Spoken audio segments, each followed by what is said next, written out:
Assalamualaikum warahmatullahi wabarakatuh. Dengan saya Wayang, bahas fenomena dari sudut pandang yang berbeda, ataupun dari sudut pandang yang sama, ataupun dari sudut pandang yang bertentangan. Oke, kali ini kita akan membahas fenomena mengenai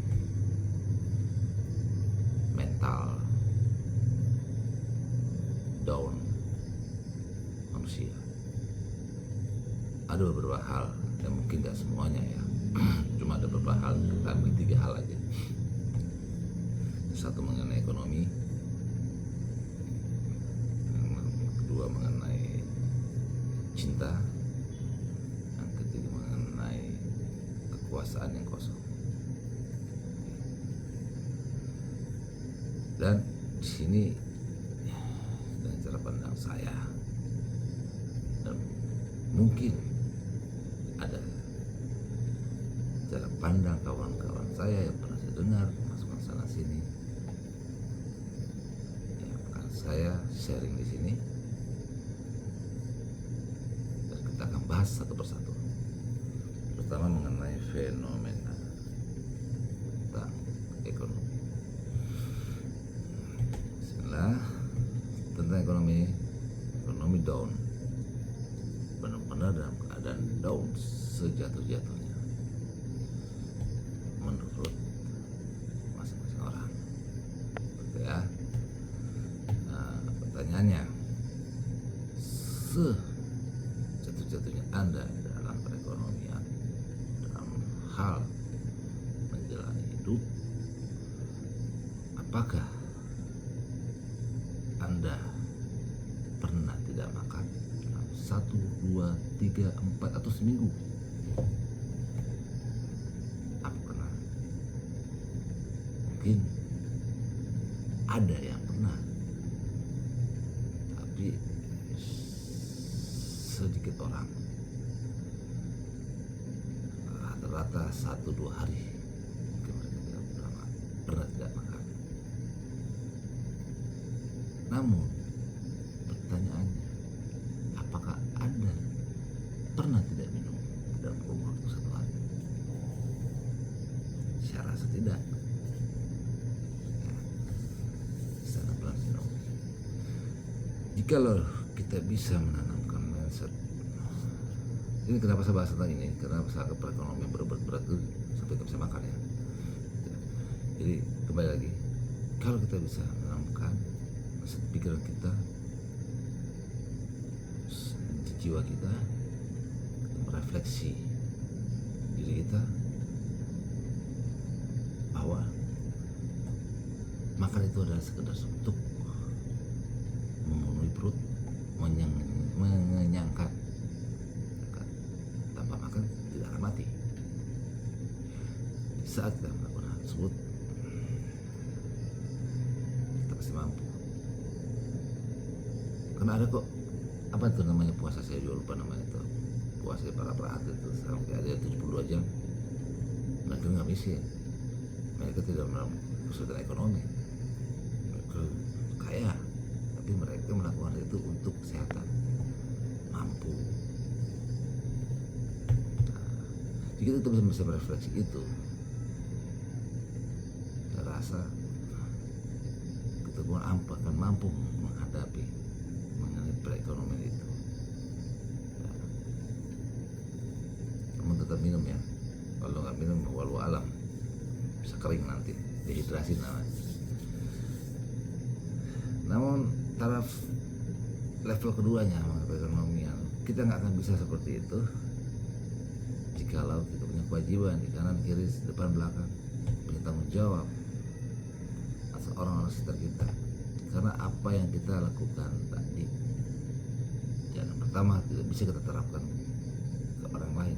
Belum tentu mereka bisa seperti kita, belum tentu mereka kuat seperti kita.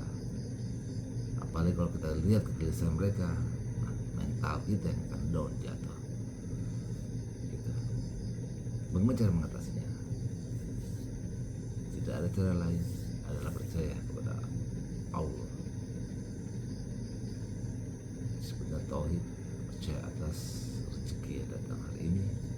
besok, lusa, dan selanjutnya. Tidak ada yang tidak sampai kepada masing-masing individu ini. Insya Allah, kalau diterapkan dalam keluarga, orang sekitar kita rata memahami hal tersebut, insya Allah dan kesabaran mereka, Allah akan menguji hambanya melebihi dari kemampuan hambanya. Itu yang pertama. Mengenai yang kedua, fenomena cinta. Oke, daunnya cinta, hancurnya cinta. Satu, tentang ditolak. Seorang pemuda-pemudi ditolak cintanya, diputuskan cintanya, ataupun dikhianati cintanya. Nah, tiga hal itu semuanya hanya berjalan 2-3 minggu, paling lama 3 minggu. Setelah itu selesai, mungkin akan mendapatkan cinta yang lain, akan bersenang-senang dengan teman-teman, lupa semuanya, ada wanita yang lain yang masuk, ataupun laki-laki yang lain yang masuk. Itu sebenarnya mudah, lebih mudah. Nah, dibanding tingkatan yang kedua dalam kehidupan rumah tangga. Di dalam kehidupan rumah tangga yang nomor satu itu tidak ada mengenai ditolak cintanya, tidak, tapi sudah berumah tangga. Tapi ada dua hal mengenai diputuskan kalau rumah tangga diceraikan. Yang kedua mengenai dikhianati. Mengenai diceraikan adalah suatu hal yang sangat pelik dan sangat tidak diinginkan oleh seorang pasangan dalam berumah tangga. Hal tersebut terjadi karena kemulut rumah tangga tidak henti, dan salah satu jalan terbaik dengan perceraian, walaupun akhirnya ada sebuah penyesalan yang terjadi, tapi itulah jalannya yang harus ditempuh. Kan masing pasangan akan masa down, namun sejalannya waktu mereka akan bangkit kembali. Kan? Namun tingkatan yang selanjutnya mengenai tentang dikhianati itu paling berat, karena seseorang dikhianati cintanya, segunung apapun cinta yang telah dibangun, setinggi apapun cinta yang telah dibangun, seluas apapun cinta telah dibendung, hancur seketika saat membicarakan tentang pengkhianatan. Akan menjadi sebuah hal yang kecil, sebuah noda terdapat di dalam hati, terkurung rapat, terkunci di dalam noda tersebut. Terlihat sebuah sayatan berbekas dan tidak akan pernah hilang. Sebagaimanapun pasangannya, ya akhirnya berubah, tetap noda itu ada. Nah, ini ada hal-hal yang harus kita pahami tentang pengkhianatan. Ada seseorang menganggap pengkhianatan, tapi pasangan bilang itu bukan pengkhianatan, karena berbeda sudut pandang. Contoh, ada seorang suami yang coba melakukan poligami tanpa minta persetujuan istri. Pertama, di dalam agama Islam itu sah-sah saja, dan itu bukan suatu pengkhianatan.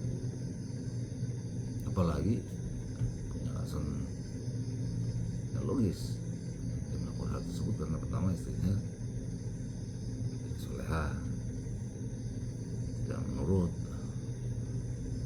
atau membantah, ya kan, bersama maunya, tidak berbakti pada suami. Ya, itu punya alasan untuk dia melakukan hal tersebut. Namun jikalau istrinya soleha dan 5 hal yang lainnya tersebut ada dan dia melakukan poligami, itu sah-sah saja, bukan suatu pengkhianatan. Ya kan, yang harus diterima ini dalam kategori Islamnya, karena Allah tidak pernah memberikan syarat dalam hal poligami, itu harus ada persetujuan istri pertama. Namun yang paling berat ada pengkhianat, ada yang kedua yang berupa pengkhianatan. Bagaimanapun keadaan istri, baik soleha tidak soleha, baik atau tidak baik istri, tapi jika pengkhianatan itu didasarkan oleh perselingkuhan tanpa ada hubungan yang dilandasi dengan agama, saya bilang poligami ini benar-benar perselingkuhan, itu benar-benar kehancuran yang sehancur-hancurnya yang tidak bisa ditolerir. Kembali lagi, tergantung korban yang disakiti apakah tetap mau menjalankan, lalu si pelaku apa mau berubah. Nah, itu butuh proses, tidak semudah itu. Nah, ini mental yang berbicara. Jikalau mereka langgeng melanjut, itu mental yang berbicara.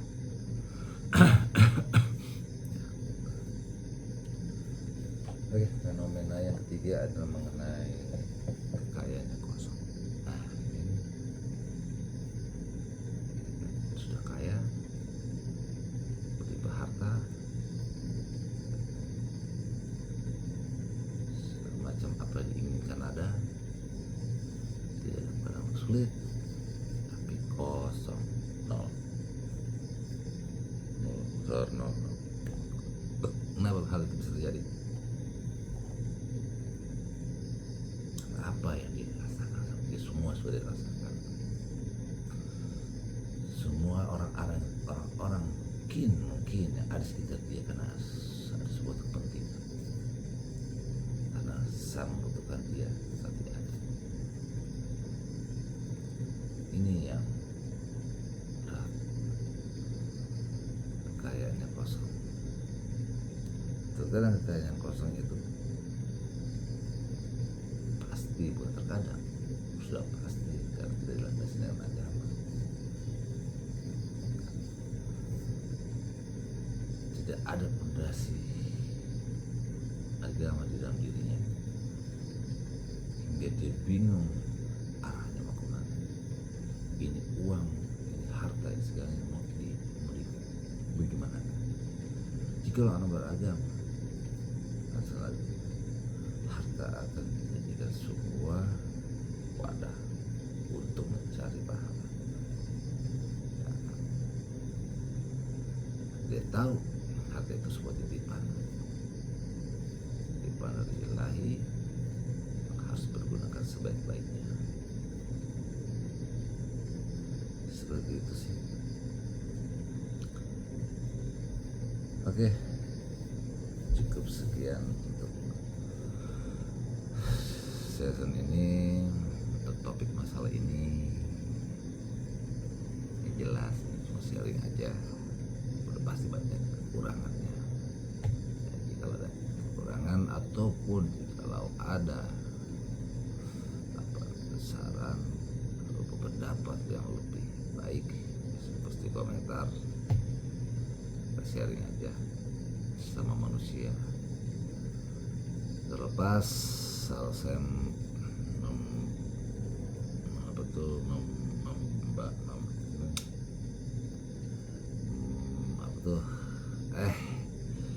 kalau saya menguatkan diri saya,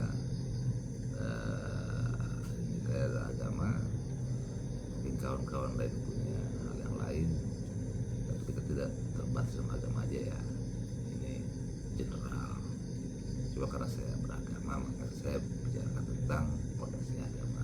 Kembali lagi ke agama. Oke, terima kasih kawan-kawan semuanya. Assalamualaikum warahmatullahi wabarakatuh. Salam sehat selalu. Merdeka.